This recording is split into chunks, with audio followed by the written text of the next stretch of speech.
Last question goes to Matt Lee. Matthew Lee, Inner City Press.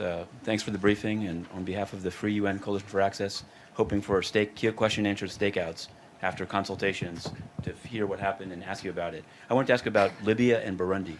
On Libya, I know that the US, UK, and France, with Germany and Italy, have been issuing a lot of joint statements. But what's the role of the Security Council, especially now that there have been airstrikes reportedly by regional countries supporting militias there?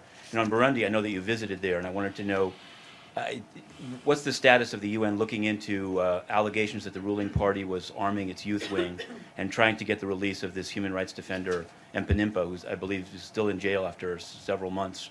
So those are the two questions, Libya and Burundi. Thanks. On Libya, as you know, the security environment deteriorated to such an extent that U.S. personnel had to depart the country because of the fighting that was going on near our embassy.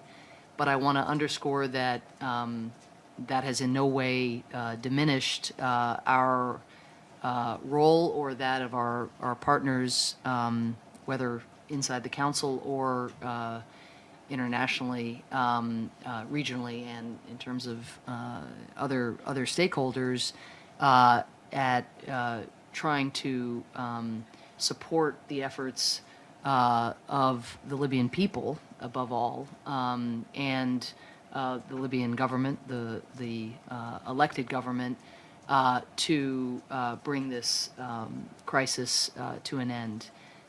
It's no secret that with so many arms in the country, so many non-state actors, this has proven more than challenging, and the crisis is escalated over recent weeks rather than diminished.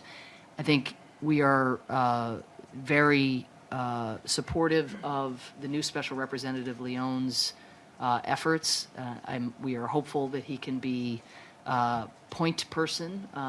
As you know, his predecessor really made an effort to use the UN good offices to try to facilitate national dialogue among the parties, but it's safe to say that not enough came of those efforts. And now, perhaps in light of the human toll that this crisis is taking, the massive displacement, the fear that people in Tripoli, Benghazi, and elsewhere are experiencing in light of this fighting, maybe that will add urgency to the sort of efforts behind the scenes for people to forge some kind of national consensus.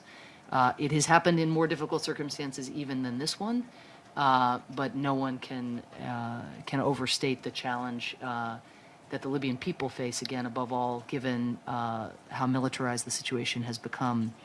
When it comes to the Council, that's exactly what we will discuss, again, when we have our consultations, and we've just passed a resolution, as you know, aimed at halting the flow of arms into Libya, sanctioning those who are illegally bringing in arms, and we don't pretend that that resolution is a panacea, again, given the amount of arms on the ground and given the networks that exist on the black market and elsewhere to bring in arms, but we think this can make a difference.